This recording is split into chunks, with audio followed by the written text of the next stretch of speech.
ପିଲାମାନେ ଆଜି ଆମେ ଠ ଓ ଡକୁ ବ୍ୟବହାର କରି କେତେଗୁଡ଼ିଏ ଅବନା ଶବ୍ଦ ଜାଣିବା। ପ୍ରଥମେ ଠକୁ ବ୍ୟବହାର କରି ଅବନା ଶବ୍ଦ ଜାଣିବା। ପ୍ରଥମେ ଦୁଇ ଅକ୍ଷର ବିଶିଷ୍ଟ ଅବନା ଶବ୍ଦ ଜାଣିବା। ଠ କ ଠକ ତାଲବ୍ୟ ସ ଠ ଷଠ ମ ଠ ମଠ ଆ ଠ ଆଠ। ଏବେ ତିନି ଅକ୍ଷର ବିଶିଷ୍ଟ ଅବନା ଶବ୍ଦ ଜାଣିବା। ପ ଠ ନ ପଠନ ଗ ଠ ନ ଗଠନ କ ଠ ହର୍ଷଉ କଠଉ ଅ ଠ ର ଅଠର ବର୍ଗ୍ୟଜ ଠ ର ଜଠର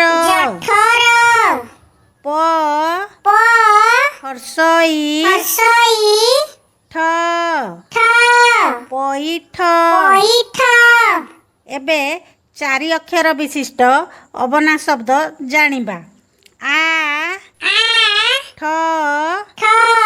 ଗ ଡ ଆଠ ଗଡ଼। ଏବେ ଡକୁ ବ୍ୟବହାର କରି କେତେଗୁଡ଼ିଏ ଅବନା ଶବ୍ଦ ଜାଣିବା। ପ୍ରଥମେ ଦୁଇ ଅକ୍ଷର ବିଶିଷ୍ଟ ଅବନା ଶବ୍ଦ ଜାଣିବା।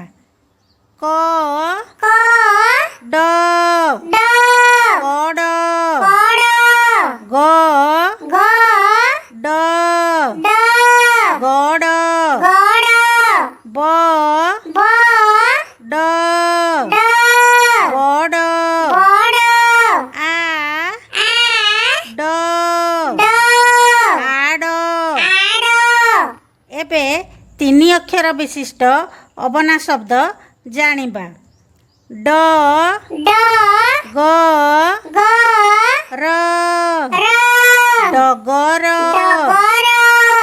ଡ ହ ଳ ଡହଳ ଦନ୍ତ୍ୟ ସ ଡ କ ସଡ଼କ ଆ ଡ ପ ଆଡ଼ପ ହ ର ଡ ହରଡ଼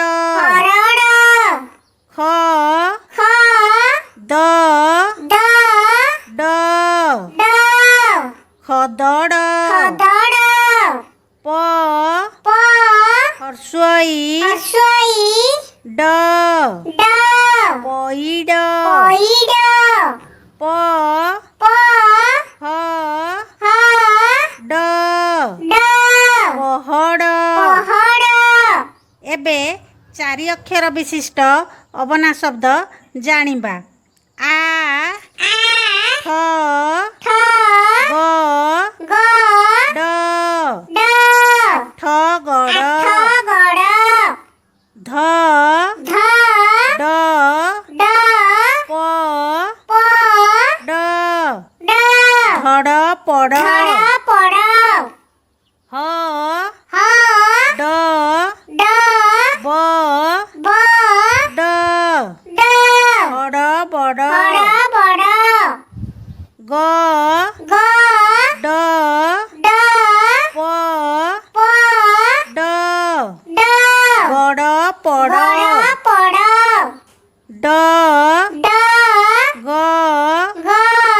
ଡ ଗ ଡଗ ଡଗ। ଏବେ ପାଞ୍ଚ ଅକ୍ଷର ବିଶିଷ୍ଟ ଅବନା ଶବ୍ଦ ଜାଣିବା। ଧ ଧ ର ର ପ ପ ଗ ଗ ଡ ଡ ଧର ପଗଡ଼। ଧର ପଗଡ଼। ଆଜି ପାଇଁ ଏତିକି। ପୁଣି ଦେଖା ହେବା ଆସନ୍ତା ଭିଡ଼ିଓରେ।